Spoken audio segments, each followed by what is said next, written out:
Buenas tardes, muchísimas gracias a los organizadores de este evento. La verdad que es un placer estar acá y dentro de este programa de la UNESCO. Mi trabajo se llama Deconstruyendo la idea de cultura para pensar una política de la biodiversidad en América Latina, y celebro mucho que la compañera Cristina haya hablado de las constituciones, de las nuevas constituciones de Ecuador y del Estado Plurinacional de Bolivia, porque yo también me voy a referir a ellas, pero bueno, a un aspecto diferente, ¿no?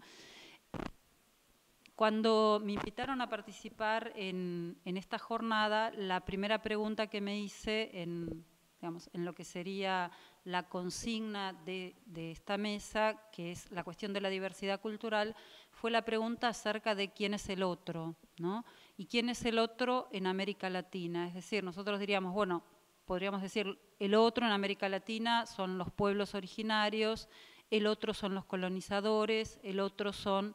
los hijos de los colonizadores, los inmigrantes, los hijos de inmigrantes, como somos muchos de nosotros, o bien también los neocolonizadores. Y en ese sentido me di cuenta que siempre respondemos a la pregunta por el otro en términos humanos. Ni siquiera se nos pasa por la mente plantearnos que hay otros que no pertenecen al ámbito humano y que por eso celebraba esto de la referencia a las dos constituciones, y que en estas dos nuevas constituciones, la de Ecuador y la del Estado Plurinacional de Bolivia, están muy presentes, que son los otros del mundo de lo viviente. Entonces, en mi trabajo yo me voy a referir a una idea de la diversidad ampliada, planteando en esa idea de diversidad una deconstrucción de la idea de cultura a la que estamos habituados y la posibilidad de pensar desde lo que nos ofrecen estas dos constituciones la problemática de la biodiversidad no ya meramente como recurso, que es el modo en que la piensan los países hegemónicos, sino en términos de una posibilidad de otra forma de comunidad, ¿no? En ese sentido, esta idea de diversidad en sentido ampliado que planteo, yo decía, intenta abarcar a todo lo viviente y sobre todo a esa parte de todo lo viviente que ha estado siempre en condición de sometimiento para el humano, que es el animal, ¿no?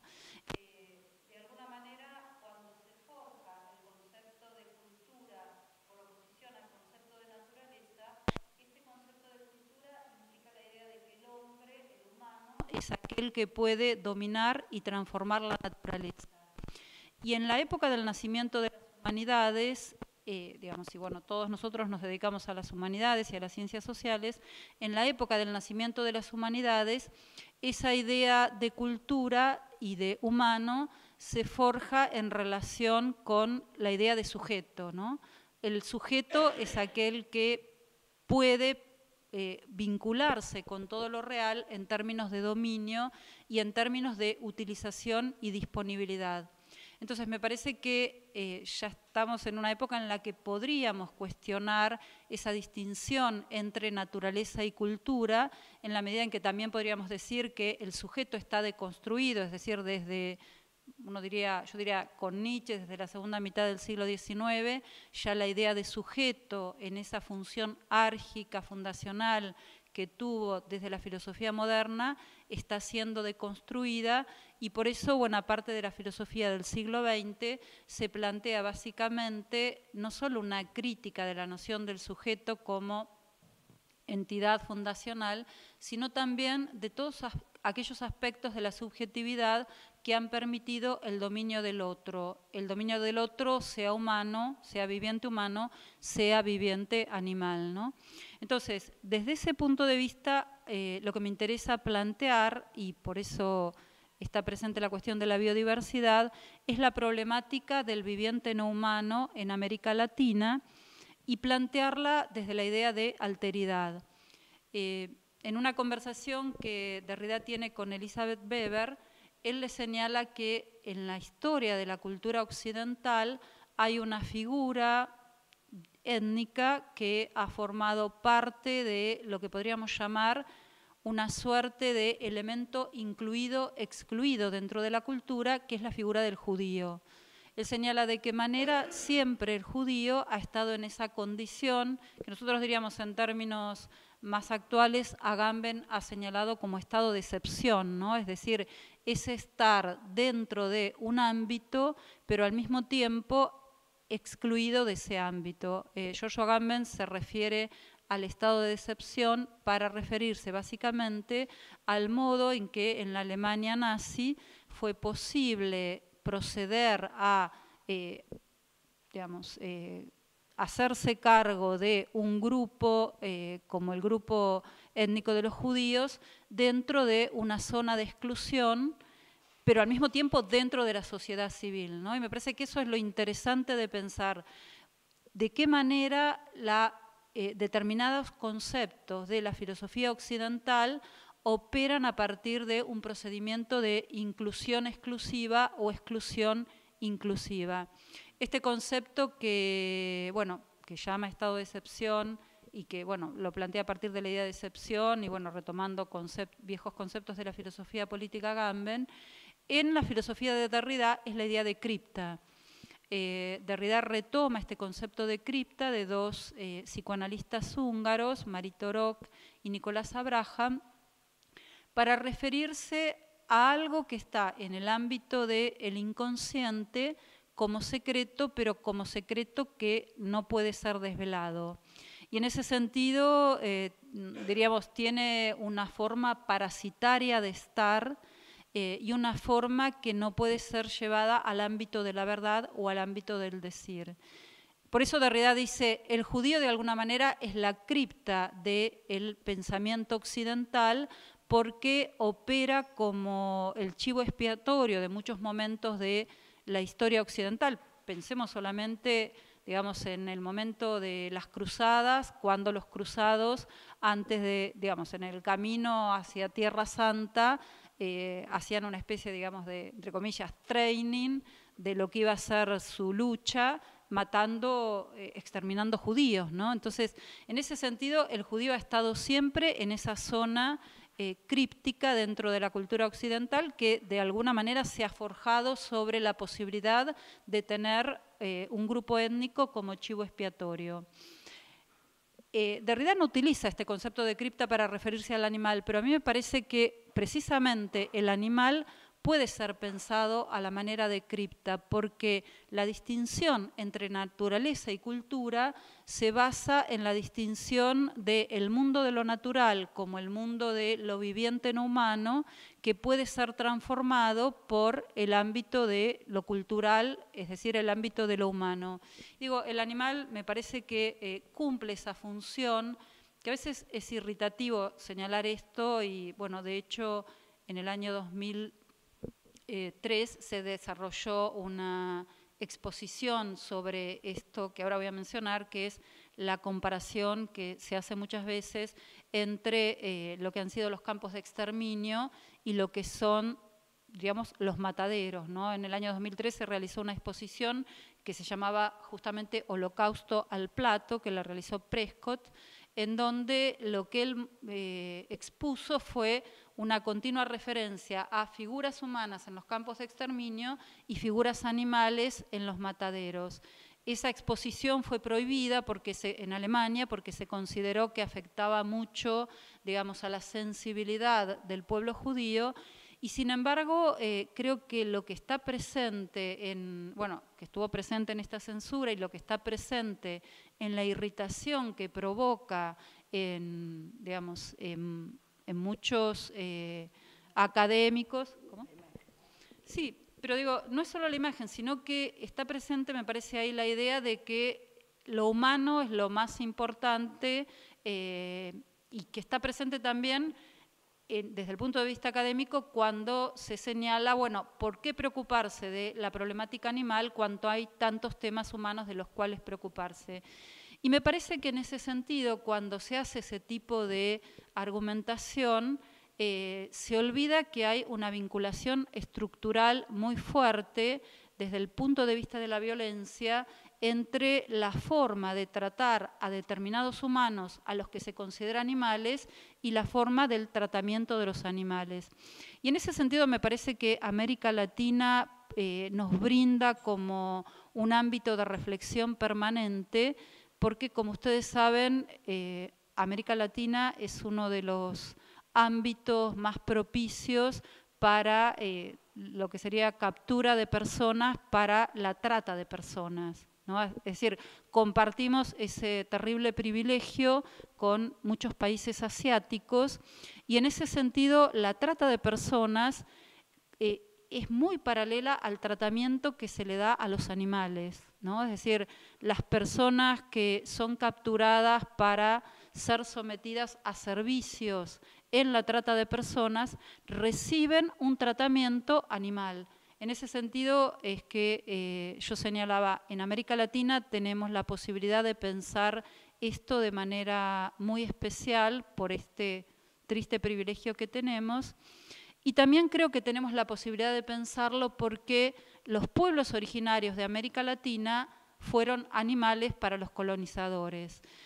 Toda la polémica que se desarrolla en Europa en la época posterior a la conquista y cercana a la conquista en torno a la cuestión del alma animal está íntimamente vinculada con la problemática de si a los pueblos originarios, a los indígenas, debía considerárselos humanos o animales. Y de alguna manera uno podría decir, como dice Adorno, que cada vez que se dice son solo animales,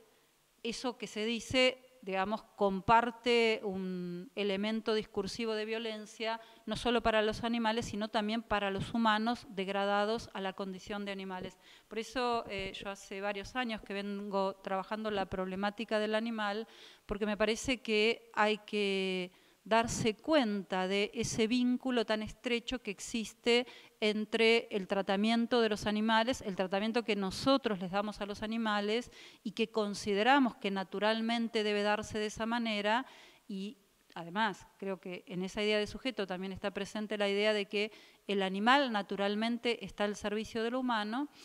y decía, y la trata que se le da a muchas personas a las que se considera animales. Por eso Isaac Bashevis Singer, que era justamente un judío, decía que para los animales Treblinka se da de manera eterna, ¿no? Y en ese sentido yo mencioné la cuestión de la trata y el tratamiento, la cuestión de la problemática por la cual deberíamos hacer un estudio rastreando toda la bibliografía que comienza con un médico que es Gómez Pereira, un médico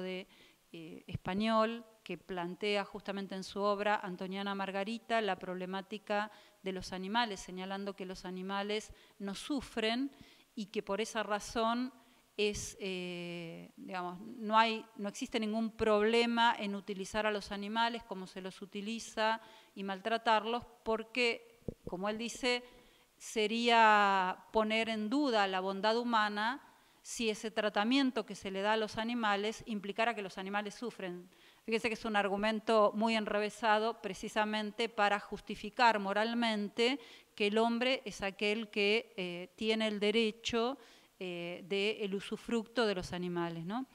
Entonces, decía, están esas dos cuestiones y la tercera cuestión que quería rescatar es la problemática de la biodiversidad. Y acá voy a las dos constituciones a las que ha hecho referencia la compañera, porque lo que a mí me ha interesado de estas dos constituciones es precisamente el lugar que le dan a la naturaleza y a lo que llaman en la Constitución de Ecuador la Pachamama y en la Constitución del Estado Plurinacional de Bolivia la Sagrada Madre Tierra. Y este lugar que le dan, y de hecho se habla de los derechos de la naturaleza, me parece que nos permiten plantear otra forma de vinculación con todo lo viviente, de construyendo esa idea que hemos heredado del sujeto, que hemos heredado, digo, de la filosofía europea, del sujeto como figura de la soberanía. De alguna manera, la idea del sujeto que se forja en la época moderna es la figura de aquel que se autoerige autotélicamente sobre toda la realidad, con la posibilidad de dominio sobre todo lo real y con la naturalización de ese dominio.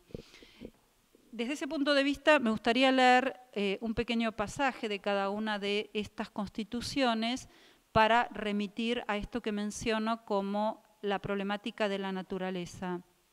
La Constitución de Ecuador, en su capítulo 7, que se titula justamente Derechos de la Naturaleza, señala en el artículo 71,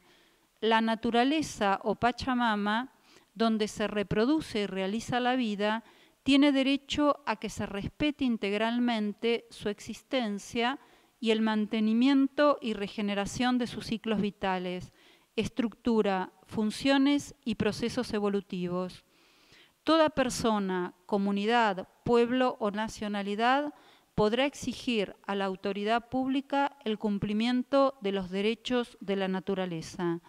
Para aplicar e interpretar estos derechos se observarán los principios establecidos en la Constitución en lo que proceda. El Estado incentivará a las personas naturales y jurídicas y a los colectivos para que protejan la naturaleza y promoverá el respeto a todos los elementos que forman su ecosistema. Lo interesante de este artículo, desde mi punto de vista, es que lo que se plantea no es que la naturaleza es un recurso que debe ser calculado desde un punto de vista proyectivo en cuanto a cuándo se nos acabarán los recursos que nos brinda la naturaleza, sino que aquí se plantea la naturaleza como sujeto de derecho, ¿no? Y en ese sentido me parece que plantea una cuestión muy revolucionaria que podemos pensar desde aquí, desde América Latina, en torno al modo de vinculación que tenemos con todo lo viviente. Por su parte, en el preámbulo de la Constitución del Estado Plurinacional de Bolivia, se señala: en tiempos inmemoriales se erigieron montañas, se desplazaron ríos, se formaron lagos. Nuestra Amazonia, nuestro Chaco, nuestro altiplano y nuestros llanos y valles se cubrieron de verdores y flores. Poblamos esta sagrada madre tierra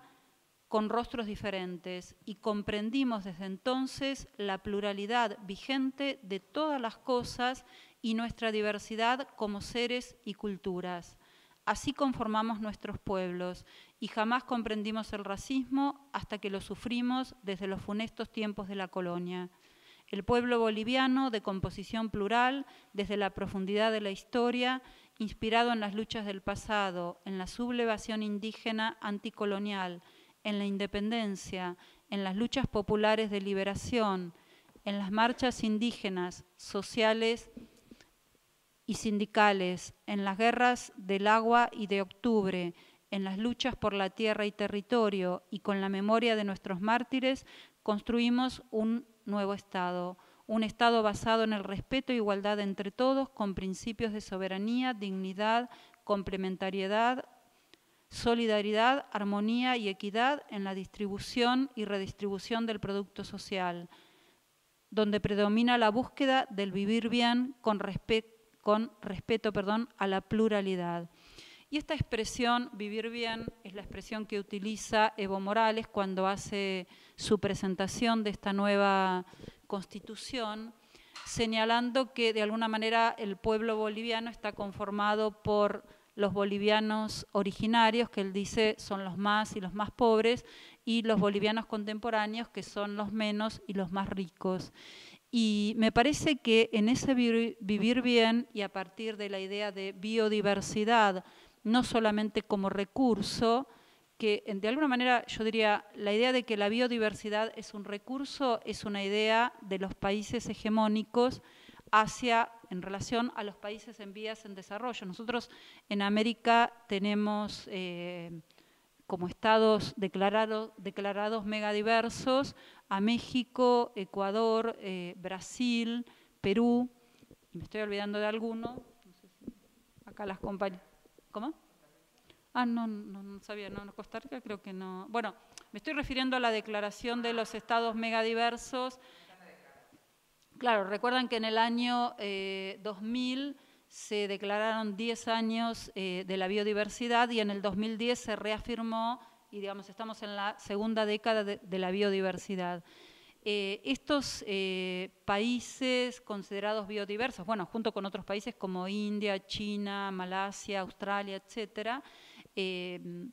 generalmente han sido pensados por los países hegemónicos como lugares de lo que algunos autores han llamado el saqueo biótico, ¿no? Es decir, muchos autores hablan de la formación de un corredor biológico en América Latina, bueno, que ha sido interés durante mucho tiempo y bueno, tenemos la experiencia en nuestro país de lo que fue el rechazo al ALCA, precisamente en ese sentido. Y entonces decía, mientras que para los países hegemónicos la biodiversidad en América Latina es algo deseable como objeto para, en esta idea de la proyección de los recursos posibles y de alguna manera hay como un deber, digamos, pedido a los países en vías de desarrollo, que es que conserven su biodiversidad, pero justamente pareciera que es para expoliarla. Yo creo que la idea de biodiversidad, tal como está planteada en América Latina desde estas dos constituciones, nos permite pensarnos en la biodiversidad propia de nuestra América, no en términos de recursos disponibles, sino en términos de este vivir bien que planteaba Evo Morales en esta presentación de la Constitución.